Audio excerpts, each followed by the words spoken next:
ولا تدع مع الله إلها آخر لا إله إلا هو كل شيء هالك إلا وجهه له الحكم وإليه ترجعون.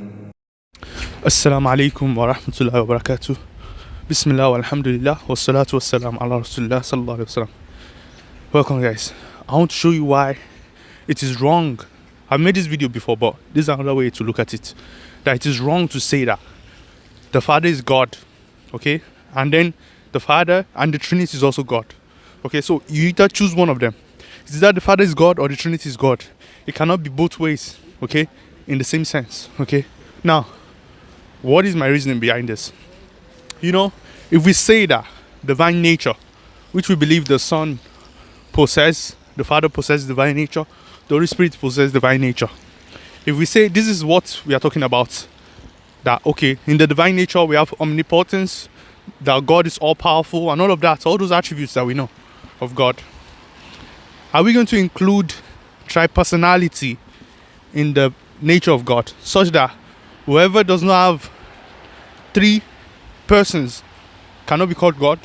Okay, so is it you have to choose your criteria? Okay, so if you say that God has to be tripersonal, is that a divine nature? Is there something divine about being three persons? And a lot of people actually made this point. If you see the works of people like Richard Swinburne, they make it a case that God cannot be one person. It must be three persons. Because they cannot, they said if God is one person, it will not be perfect. So they are saying, see, God has to be three persons. If God is not three persons, he's not perfect, okay? So once you get that, they are trying to tell you that, see, it's part of the divine nature that he must be three persons. Such that, okay, the Trinity is three persons, okay, tripersonal, and that is what you call God.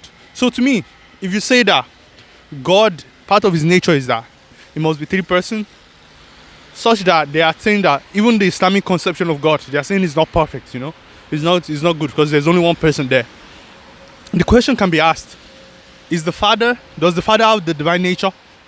If the Father have the divine nature fully, then the Father has to be three persons. But the Father is just one person. That means the Father is not perfect.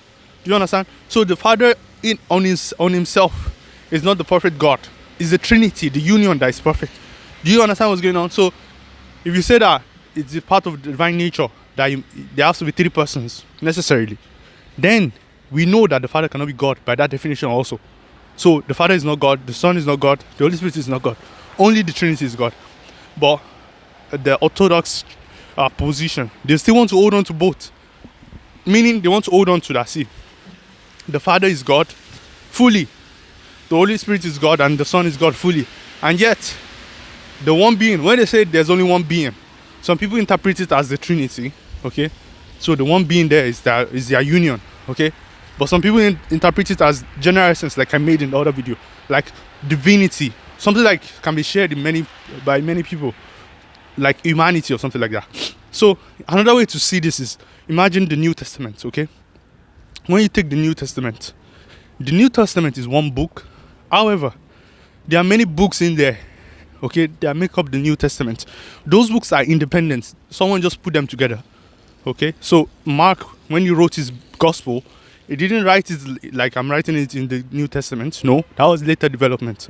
So the point I'm making is that, see, if you want to use the same standard, the same Mark is one book, is not the same as New Testament is one book. Do you see? Because New Testament is a collection of books, whereas Mark is just hello. Whereas Mark is just one single book. Do you see? So this is why I think it's problematic, and a lot of people don't understand this, such that you either choose the Trinity or the persons. If the Trinity is God, then the persons individually, they cannot be God. And if the persons individually, they are gods, then you have three gods, okay? That's clear. That's how you can also make it clear to people. So I just thought I should share that with you. Like this video, let me hear what you think about this, and see you guys later. Assalamu alaikum wa rahmatullahi wa barakatuh.